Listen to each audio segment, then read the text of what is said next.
Imamin Labinot Maliqi, mirë se na erdhe. Mirë se u gjeta. Si je? Shumë mirë. Gëzohem. Për gjithë ata që po na ndjekin për momentin, sonte fillon Ramazani, ky muaj i shenjtë për të gjithë muslimanët. Labinot Maliqi, imami nga Prishtina, është i angazhuar në luftimin e radikalizmit dhe ekstremizmit dhunshëm. Në ligjëratat e tij, Maliqi thonë se vazhdimisht e thekson se feja islame kundërshton çdo formë dhune dhe se çdo veprim ekstremist është i ndaluar rreptësisht. Apo? Shumë e vërtet. Këto e ka thënë vetë Zoti. Edhe i dërguari i tij, profeti Muhammed, lavdatat e bekimet e Zotit qofshin për të. Atë dhem edhe ty kur e ndëgjon se si prezantohet në forma të ndryshme feja jonë? Po mendoj secili e prezanton pa dituninë e vet, në forma të cilat nuk ekzistojnë. Natyrisht besimi jonë i kontribon edhe kërkon nga ne që t'i kontribuojmë paqes, mirësjelljes, bashkëjetesës, mirëqenies dhe mirëkuptimit edhe ndaj divergjencave që mund të ekzistojnë në shoqëni, dhe kurse se fanatizmit, ekstremizmit, radikalizmit, përçarjes, kundërshtimit të tjerëve për shkak të mënyrës të menduarit, besuarit e të ngjashme. Prandaj neve na dhem kur të tjerët pa të drejtë na gjykojnë në përgjithësi për gjëra që mund t'i bëjnë një grup shumë i vogël, por veprimet e pahishme, radikalizmi, ekstremizmi, vrasjet, ato janë veprime shtazorake, aq më pak njerëzore, aq më pak të motivuara fetarisht. Prandaj sa më shumë që besimtari e njeh fenë e vet, e njeh Zotin e vet, natyrisht të tillët i kontribojnë aq më shumë vetvetes tyre paqes së brendshme edhe paqes shoqërore. Prandaj njohja e vetes dhe e Zotit nuk është mirësi vetëm për veten, por për mbar shoqërinë. Kush është praktikus i fesë? Kujt i themi praktikus? Praktikus i fesë është ai i cili beson me bindje të plot ekzistencën e Zotit dhe i zbaton urdhrat e tij. E zbaton atë çfarë Zoti na kërkon në Kur'an dhe nëpërmjet mësimeve të profetit të tij, të dërguarit të tij Muhamedit, lavdatat e Zotit qofshin për të. Prandaj edhe praktikimi e ka një mësim të veçantë. Ajo që ka kërkohet është që t'jemi mesatar. Sepse vetë Zoti në Kur'an na quan se jeni ummet apo shoqëni mesatare. As nuk guxoni t'jeni të kaloni në ekstremin e shtrëngimit, të i vështirësoni gjërat, po as në ekstremin e tolerimit të tolerohet diçka që nuk mund të tolerohet. Pra jo duhet t'jeni në atë mesin, që edhe në gjuhën tonë që njihet mesi është i artë. Prandaj Zoti i don shumë ata besimtar që janë praktikues të fesë, që e ndjekin mesin. Prandaj një besimtar nuk i ka hije që të jetë i paditur, nga se edhe fjala e parë e Zotit në Kur'an thotë lexo me emrin e Zotit tënd i cili ka krijuar çdo gjë. Prandaj nuk thotë falu, agjëro, krye haxhin, jep zakatin, bë vepra të mira e kështu, por fjala e parë është lexo, sepse duke lexuar e një veten, duke lexuar e një Zotin, duke lexuar je i dobishëm për mbar shoqërinë. Prandaj një besimtar, një fetar intelektual është edhe një fetar i mirë, dhe këto dyja duhet të jenë gjithmonë të na shoqënojnë gjatë gjithë jetës. Të mos jemi vetëm intelektual, por dhe pa besim, sepse kjo natyrisht mund të jetë e dëmshme në një kohë të caktuar, por është e pahishme dhe është turp për secilin besimtar që të jetë fetar dhe të jetë ignorant. Nga se profeti i Zotit, Muhamedi, lavdatat e Zotit qofshin për të, ka thënë është obligim për çdo musliman dhe muslimane, për çdo besimtar dhe besimtare që ta ndjek nxënien e diturisë, të merr dituri, të jetë i ditur. Prandaj nxënia e diturisë, shkollimi është obligim për çdo musliman dhe muslimane. Një fetar dhe praktikues i mirë duhet të jetë edhe një intelektual i mirë. Përndryshe nuk është një fetar i kompletuar. A jemi praktikues kur kujdesemi për familje, kur ndihmojmë të tjerët? A na bojnë gjitha këto praktikues? Feja islame, Zoti i Madhëruar nuk e ka sjellur tek ne si një udhërrëfys, si një manual hyjnor që ta rregullon vetëm raportin ton me Zotin ton. por e ka sjellur që ti rregulloj dy raporte, raportin me krijesat dhe raportin me krijuesin. Dhe Zoti nuk e merr parasysh fare, po që se ne kujdesemi vetëm për raportin me të dhe nuk kemi kujdes të theksuar për raportin me krijesat dhe në mënyrë më të veçantë për më të dashurit tanë, prindrit, bashkëshortën, fëmijët, familjarët, fëmijët, kolegët e kështu me radhë. Prandaj është shumë e kërkuar që një besimtar i mirë që synon dashurinë dhe mirësitë e Zotit si në këtë botë dhe në botën tjetër, përveç raportit dhe adhurimit që e ka ndaj tij, duhet patjetër të ketë sjellje të mirë, çësje të mirë, gjuhë të pastërt, mendime të pastërta edhe me krijesat. Përndryshe, po qëse ka një besimtar me ndjemadhësi, ka urrëtie, shkakton trazira në mesin e krijesave, atëherë fare Zoti nuk e shikon adhurimin që i bëhet atij. Për shkak se është shumë e lidhur raporti me krijesat, ndikon në raportin me krijuesin. Për shembull, thot i dërguari i Zotit Muhamedi, lavdatat e Zotit qofshin për të, thot kush nuk i falenderon njerëzit për mirësitë që vijnë prej tyre, nuk është falendërues as ndaj Zotit. Prandaj raporti me krijesat është flet shumë për besimin që kemi ndaj Zotit, sepse krijesat janë njerëzit, gjitha krijesat janë krijesat të Zotit. Mos respekti ndaj krijesës është mos respekt ndaj krijuesit tyre. Prandaj po që se i respektojmë krijesat, kemi respektuar edhe krijuesin e tyre. Ju çdo vit shtroni iftarin për të gjithë ata që kanë nevojë. Si e rregulloni, kush e financon, si ftohen? Tregona pak rreth këtij organizimi në këtë muaj të shenjtë. Po, faleminderit për këtë pyetje. Me të vërtetë është tash një muaj shumë i begat dhe ne gëzohemi shumë për shkak se Ramazani ndikon shumë që të na përmirësoj raportin ton me Zotin, të përmirësojmë ne raportet tona me vetvetet tona dhe të ushtrojmë një praktik të vetë kontrollit.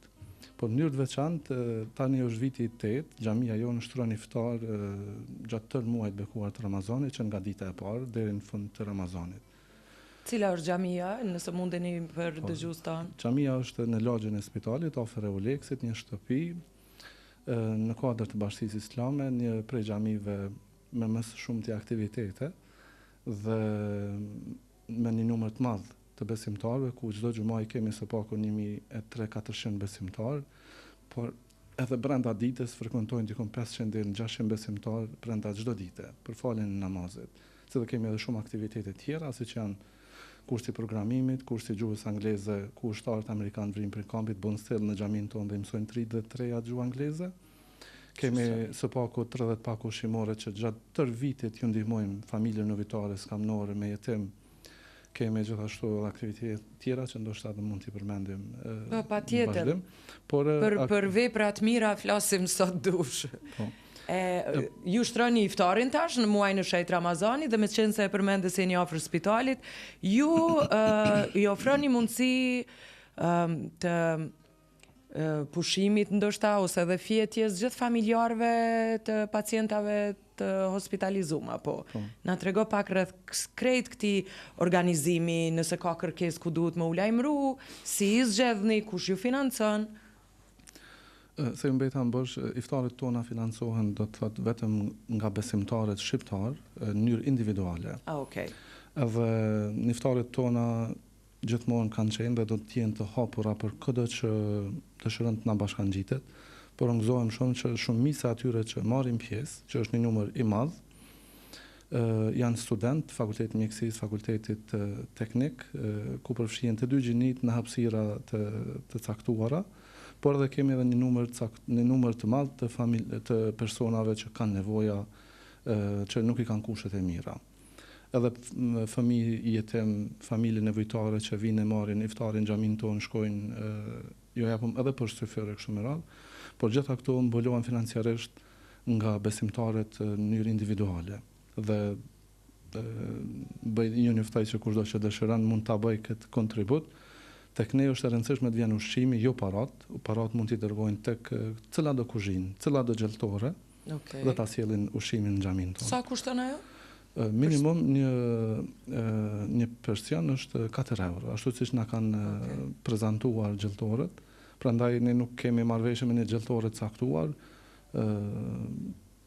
këta mund ta bëj secili, po them prapë tek ne shumë e rëndësishme të vjen ushqimi, jo mjetet. Po. Sepse gjithë kjo bëhet për hir të Zotit dhe lutim atë që të e pranoj. Ndërsa në xhamin ton, përveç aktivitete të tjera, e kemi parë të udhës që derisa xhamia është shumë afër ÇKUK-s, edhe kemi parë se jo gjitha repartet kanë kushte të mira për pastrim, dhe i shohim se shumë familjar që vinë i përcjellin familjarët e tyre, i rrinë afër për nevojat e tyre, ju bie që të flejnë për vetura, në për korridore të spitalit. Kështu që kemi parë të udhës familjarë që i përcjellin dhe ju rrinë afër, s'kan ku të bëjnë gjëm për shkak se vinë nga vende të ndryshme rurale, qytete të largëta, mund vinë në xhamin tonë dhe ta bëjnë gjumin. Ndërsa pacientët që nuk kanë mundësi të pastrohen në ndonjë repart caktuar, kanë mundësi të vinë pastrohen në xhamin tonë. Gjitha këto janë falas, natyrisht nuk diskutohet, dhe kjo është me pakta që mund të bëjmë për krijesat e Zotit, pa dallim. Asnjëherë kurrë nuk i kemi pyetur dhe nuk do t'i pyesim se cilit besimi përket, cilit nacionaliteti përket. Kjo bëhet për të gjithë, pa pyet për fe. Për ne është e rëndësishme që edhe asgjini. Absolutisht. Okej. Për ne është e rëndësishme që personi që vjen dhe shpreh nevojën, nevoja e tij për neve është obligim që t'ja përmbushim. Pse kemi ndëgju kaq pak për juve? E gjithë të mira i bëm për njerëzit. E po ndoshta tani është koha të ndëgjoni. Tash është koha. Nuk kemi vonë apo? Nuk kemi vonë. Nuk kemi vonë. Kur është iftari?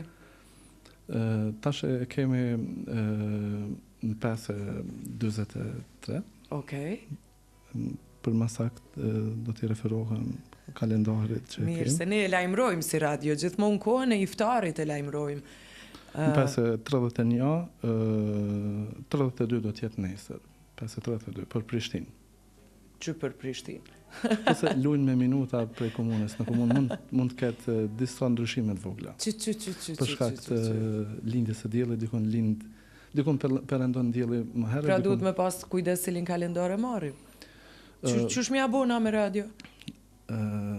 Mendoj që me kohën e iftarit të Prishtinës mund të jetë si referencë më e përgjithshme. Mirë. Po. Një kohë keni pas kërcënime, po më thot një pyetje, për çka ke pas kërcënime? Po ne jemi pak të hapur, atë sa na lejon feja që të jemi të hapur me gjitha komunitetet, me gjithë miq ndërkombëtar. Dhe nganjëherë disa na keq kuptojnë për çasjen tonë. Dhe kemi pasur edhe kërcënime për çasjen tonë. Prandaj shumicën prej tyre nuk i kemi marrë seriozisht dhe se keni pas çasje mesatare? Kemi pas çasje pikërisht mesatare, mirë po jemi ballafaquar me ata që kanë kaluar në ekstremin e shtrëngimit tepër që e përmenda më herët, që te kalon ato çfarë Zoti kërkon nga ne. Prandaj lut Zotin që të na ruan nga çdo e keqe, por asnjëherë kërcënimet dhe barriera që mund të mendon dikush na vendos para nesh nuk do të na ndalin për shkak se kjo është feja e Zotit dhe kjo është një mirësi që duhet ta shohim përpara, është një mirësi që është në dobi gjithë shoqënisë. Dhe ne jemi këtu që ta përçojmë mesazhin e tij dhe pavarësisht çfarëdo që thonë dhe veprojnë të tjerët para nesh, është shumë e rëndësishme që shqiptarët kur nuk kanë qenë as pushtues, as radikal. Prandaj nuk na ka hije që dikush ta merr këtë epitet. Sepse historikisht shqiptarët kur nuk e kanë pasur këtë epitet, as pushtues, as radikal. Lut Zotin që kur të mos jemi të tillë si shoqni. Unë të falenderoj shumë që erdhe sot në studio, që e jape këtë energji të mirë dhe këto mesazhe të mira. Sidomos tash që jemi në prag të muajit të shenjtë të Ramazanit, ani pse ne jemi një grup i njerëzve ose komuniteti i radarit bën mirë për ditë. Kudo ku ka nevojë, por theksi veçantë besoj tash në kohën e këtij muaji ku ne kontribuojmë edhe në xhami, edhe me iftar, edhe zgjasim dorën, kthehemi pak te tavolina tona, uroj me qenë gjithmonë të mbushura me shëndet mirë, me njerëz të përmbushur, me besim e tani edhe me ushqim. Unë e ndjek emisionin e juaj edhe prej zemrës ju përgëzoj për profesionalizmin që shfaqni, por edhe për qenurit një krijesë shumë e dobishme për te kësaj zyres. Dhe shumë familje kanë përfituar dhe nuk dyshoj se do të përfitojnë nga iniciativat, nismat dhe nga zemra juaj bujare dhe pastër. Shumë faleminderit, e Zotja vlerësoj shumë. shpërblet juve dhe stafit juaj për këtë shërbim që është për te gazetarisë. Është i te kalon gjitha profesionet që ku prek familje që kanë nevojë dhe kjo është diçka shumë e madhe, shumë e lavdëruar dhe shpërblyeshme nga i cili shet çdo gjë, nga Zoti i Madhëruar. Zoti ju shpërbleft. Shumë faleminderit, të shpërbleft Zoti edhe ty për gjitha ligjëratat, për ditë që punon dhe e prezanton kaq bukur fen ton. Faleminderit. Në mesatare. Faleminderit shumë, ke shumë kënaqësi. Faleminderit gjithashtu edhe për mua. Ju uroj gjithë të mira.